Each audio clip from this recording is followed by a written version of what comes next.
kulanti wanaagsan oo wacan meel kasta oo naga daawanaysaan kuna soo dhawaada waraysigan aadka u kooban oo aanu ku waraysanayno fanaanka caanka ee Maxamed BK oo garabkayga fadhiya waraysigan ayaa wuxuu daaran yahay hadalkii hameen hore uu Maxamed ka yiri meel uu xaflad ku dhiganayay oo dad fara badan oo Soomaaliya siyaabo kale oo fasireen qaarna ay aad uga caroodeen taasoo sababtay habaar iyo eedayn iyo colaad iyo dadkii Soomaaliyeed ee bulshada ahayd in la iska hor keeno waxaan weydiinayaa Maxamed marka hore maxaa ku kalifay waxa inuu yiraahdo fanka iyo siyaasadda in la isdhex geliyo ma khasaba iyo waxa u qorshaysan mustaqbalka dhow iyo kan fog baa jilaayada Maxamed soo dhaw TV Universal marka Cabdi Xafid aad baad u mahadsan tahay Allah ku casmo ummadda Soomaaliyeed meel kasta joogaan inay daawanayana aad baan u salaamayaa waxaan cod dheer tacsi ugu diraya inna lillahi wa inna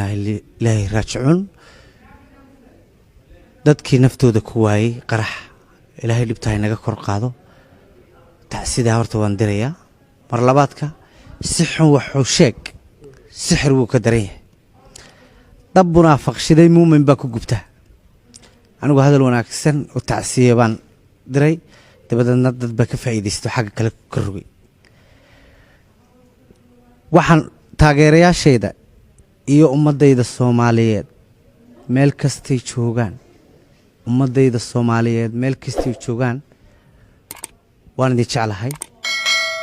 idinkana waan ogahay inay jeceshiin waa ka raali gelinayaa sidii intii khaladka u fahantay waan ka raali gelinayaa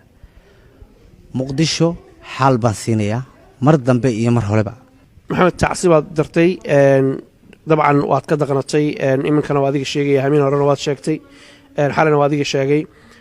dhibaatadii ka dhacday muqdisho iyo dadka Soomaalida ku baaba'ay dhibaatada soo gaartay inaad ka tacsiinaysa aadna ka xuntahay waa garanay fanka iyo siyaasadda inaad isku dhaxoodimiyaa doonaysaa mise waxaad doonaysaa inaad kala weecisid si aan taageerayaashaadu aysan isugu dhicinin bulshaduna isaga hor imaan Cabdi Xafid aad baad u mahadsan tahay adiga iyo Universal TV ba aad baan idinku mahadnaqayaa fanka iyo siyaasaddu biikahan waa iska kay murgeen laakiin waan kala saaraya anigu fanaan Soomaaliyeed baan ahay muraayada gariina sitay waan iska saaraya fanaan Soomaaliyeed baan ahay meel walbana waan tagayaa socdaalkayga Yurub markaan dhameeyo UK aan dhameeyo ilaa Muqdisho waan tagayaa labadayda shaway ugu horeeyana waxaan ku caawinayaa dadkii ku waxyeeloobay Muqdisho qoysaskoodii inna lillahi wa inna ilayhi raaji'uun ilaahay ha u naxariisto anigu Soomaali waan jeclahay ma nacbi si xun wuxuu sheeg sixir wuu ka daran yahay qof baad keligii dadkaba adigu daacadaad u tahay inta u dadaalaysa daryeelkiisa iyo naftiyo sidoo u dulmari lahaa da'dii u dhaafin lahayd hawliga ugu daashay ficil inta isaguna dil iyo xarkiya dabin laabayo ku maqan dibidlaabyada marka fanaanku qof markuu caan noqdo dhibaato ma waayo YouTuber sidaa wax xaganayad helaysaa beel si journal wax si khaldan loo gelinayaad arkaysaa laakiin qof la hadalaya waa qofkii jira in badan baan habaariyo wax arkay social media ma isticmaalo laakiin uurka iiga duceeya oo habaarkii duco iigu bedela inta la sii noolaanayaaba waa mudee anigu mar walba fanaan Soomaaliyeed baan ahay meel kasta Soomaaliyeed laba ballan waxaan ku qaaday in labadayda adinto uga caroodeen hadalkaagii siyaabo kala duwan baa loo fasiray bulshadii Soomaaliyeed oo aan is haysan baa dhibaato ay dhaxtaala fursad waxaan ku siinayaa sharciga dadka Soomaaliyeed ku daawanaya malaayiinta fanaanka u tahay ninka Soomaaliyeed u tahay inaad ka raali gelisid wixii dhacay soo dhaw Cabdi Xafid aad baad u mahadsan tahay waxaan u mahadnaqayaa adiga iyo Universal Adnaan oo kabarday naga duubayo nin qaali ah Barasaab iyo Cabdi Waasac oo niman qaali ah oo showgii muhiimka ugu horeeyay rag ilaha oo in la fadhiya